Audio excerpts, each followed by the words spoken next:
On va maintenant voir un exemple et on va étudier la sommabilité de cette suite double. Suite car ici on a les éléments qui appartiennent à n de 1 sur i plus j à la puissance alpha. Avec alpha c'est un réel.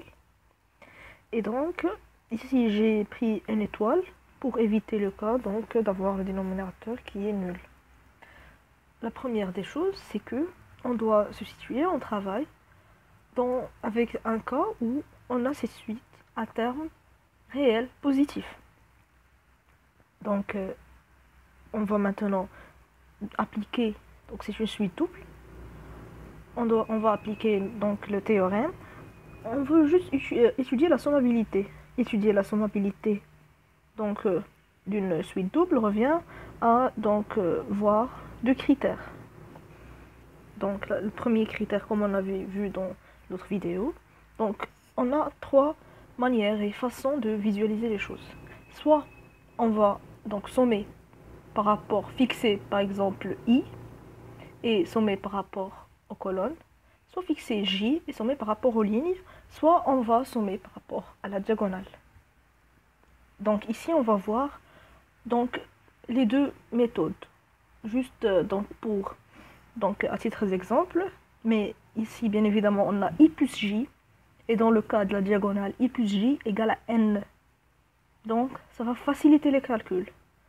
C'est plus logique de travailler ici et de choisir nos paquets, donc c'est la diagonale, notre partition de n. Mais ici on va voir aussi donc la première méthode qui est donc la même. Si on fixe i ou bien j, ça revient au même parce que i et j jouent le même rôle. Donc sommer par rapport à la ligne ou bien par rapport à la colonne ou bien les lignes par rapport à la colonne, c'est la même chose car ils jouent le même rôle. Donc on commence par donc la première méthode, étudier la sommabilité de cette suite double. On commence par donc la première méthode. Par exemple, on va donc fixer le i et sommer par rapport aux colonnes. Donc ici, donc la première des choses, c'est de choisir une partition. Donc, ou bien les paquets qu'on va donc travailler avec. Donc ici, je vais noter en pause AI. C'est l'ensemble des couples IJ qui appartiennent à n étoiles au carré, tel que donc le J ici appartient à n. Ou bien tout simplement, on peut réécrire cela sous la forme de I fois n étoiles. Donc voilà, donc ce AI, donc les AI, si on prend donc cette suite, les AI avec I qui appartient à n étoile, par exemple A0, on n'a pas A0, A1 c'est 1 fois n étoile, c'est-à-dire qu'on fixe la première ligne, on va fixer la première ligne et on va sommer par rapport à toutes les colonnes. Puis on fixe 2, c'est A2 et on va sommer. Et la somme des AI, donc la somme des AI, elle va former une partition de n étoiles. Donc la somme des AI avec le i maintenant qui va varier, la somme des sommes forme une partition de n étoiles au carré. C'est une manière donc de diviser, si on veut dire donc, n étoiles. Et maintenant, on va étudier donc cette sommabilité. Donc la première des choses, comme on avait dit, on a deux critères à satisfaire. Bon, si on veut étudier la sommabilité d'une suite double selon cette partition, on va voir. Donc la première des choses, on fixe le i pour tout i dans n étoiles dans ce cas. On doit avoir cette série-là qui converge. Série de UIJ avec le J qui varie, qui converge.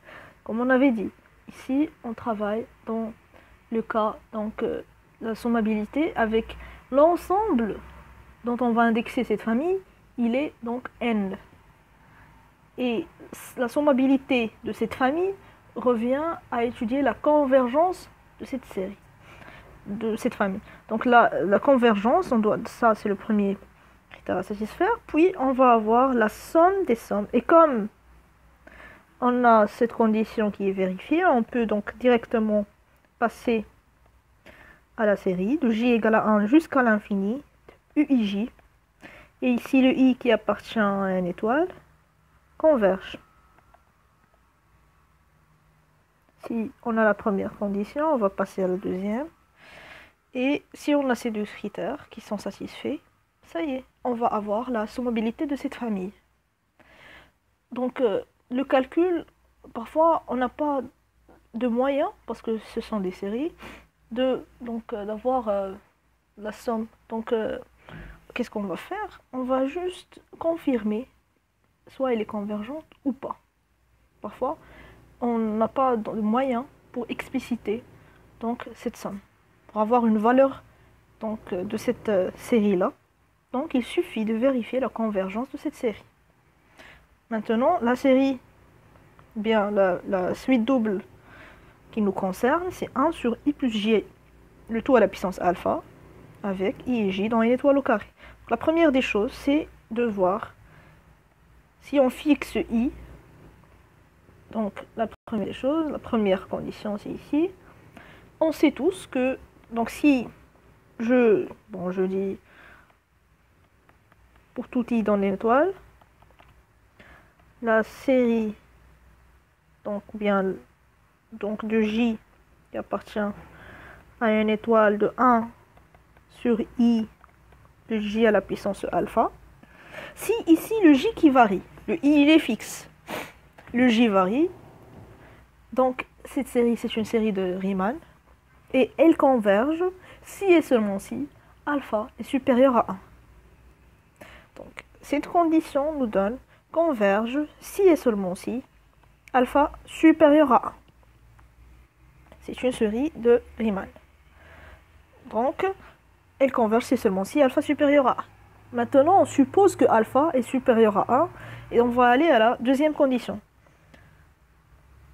On veut calculer maintenant, ce qu'on veut faire, c'est de voir la convergence, d'étudier la convergence de cette de j égale à 1 jusqu'à l'infini, car maintenant on va supposer que alpha est supérieur à 1. Et le i ici, il appartient à une étoile de 1 sur i de j à la puissance alpha. Est-ce que ça converge ou non? Bon, si on prend cette première,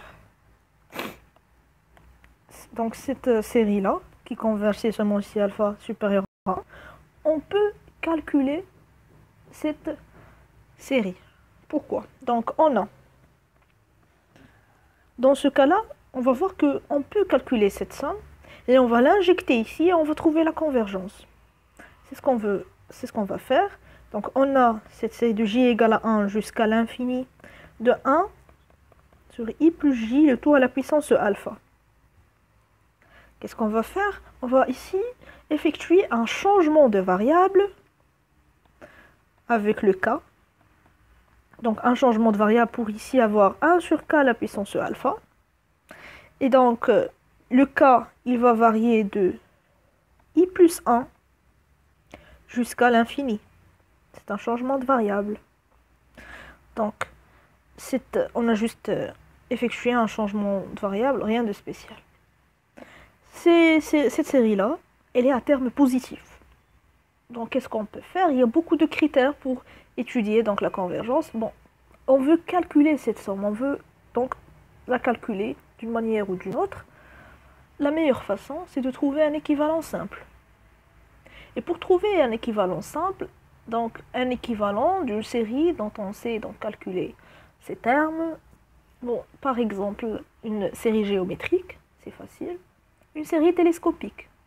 Une série télescopique, c'est encore donc plus convenient ici dans notre cas. Mais il faut voir, et il faut faire ici la remarque que notre série, elle ne commence pas par 0.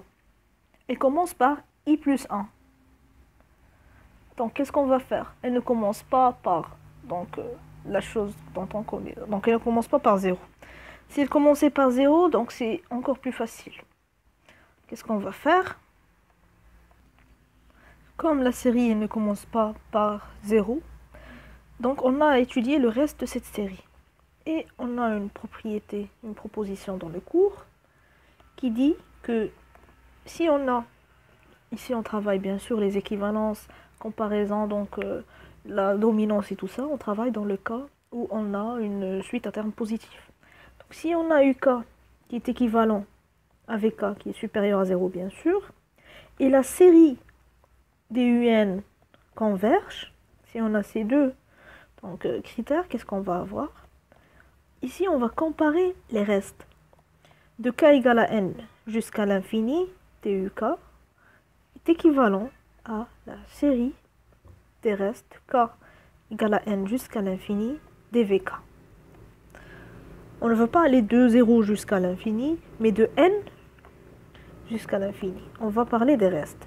Et cette propriété-là, elle nous permet de travailler avec les équivalences, mais à partir, dans certains rangs, à partir de n. Et ici, on va avoir la série des UN qui convergent. Donc ici, à terme de rappel, une autre proposition. Si la série des UN, si elle était divergente, on n'allait pas parler de... ici, je vais l'écrire aussi. Si UK équivalent à VK est supérieur à 0, et la série des UN diverge. Qu'est-ce qu'on va avoir? On va avoir la suite des sons partiels qui sont équivalentes. On va avoir par exemple de k égale à 0 de UN équivalent à la somme de k égale à 0 jusqu'à n des VK. Donc ça dépend de la situation. Si on veut travailler avec les sons partiels, donc il vaut mieux trouver une série qui est divergente. Donc ici dans notre cas, on a le k qui ne commence pas par 0 et on va essayer d'appliquer donc cette règle-là. Et donc on a déjà la série de 1 sur k à la puissance alpha qui converge. Car alpha est supérieur à 1, c'est une série de Riemann. Il suffit de trouver... Donc maintenant, il suffit de trouver un équivalent simple de 1 sur k à la puissance alpha. Et on avait dit que un équivalent simple, ça veut dire, par exemple, un équivalent dont on peut calculer sa série directement. Comme donc une série géométrique, une série télescopique, on avait dit que dans notre cas, une série télescopique, donc c'est le mieux. Alors, comment trouver un équivalent, comme on avait dit, télescopique de 1 sur k à la puissance alpha? Et ici, il y a une petite astuce, donc on laisse ça, et on va dire que, pour trouver donc un tel équivalent, vaut mieux penser aux intégrales. Pourquoi? Car si, par exemple, on a l'intégrale d'une fonction f de t dt de k, donc l'intégrale de k jusqu'à k plus 1, si on pense au terme de primitive, on va avoir f de k plus 1 moins f de k, qui est télescopique.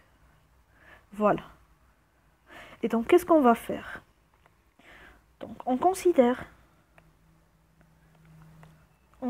ici donc cette fonction, bien sûr, t nous donne 1 sur t à la puissance alpha. Voilà. Alpha, bien sûr, donc qui est décroissante et positive, car donc alpha est supérieur à 1. Voilà. Donc, qu'est-ce qu'on va avoir? L'intégrale de k jusqu'à k plus 1 de 1 sur t à la puissance alpha d de t, c'est compris entre, donc c'est inférieur à 1 sur k à la puissance alpha et supérieur à 1 sur k plus 1 à la puissance alpha.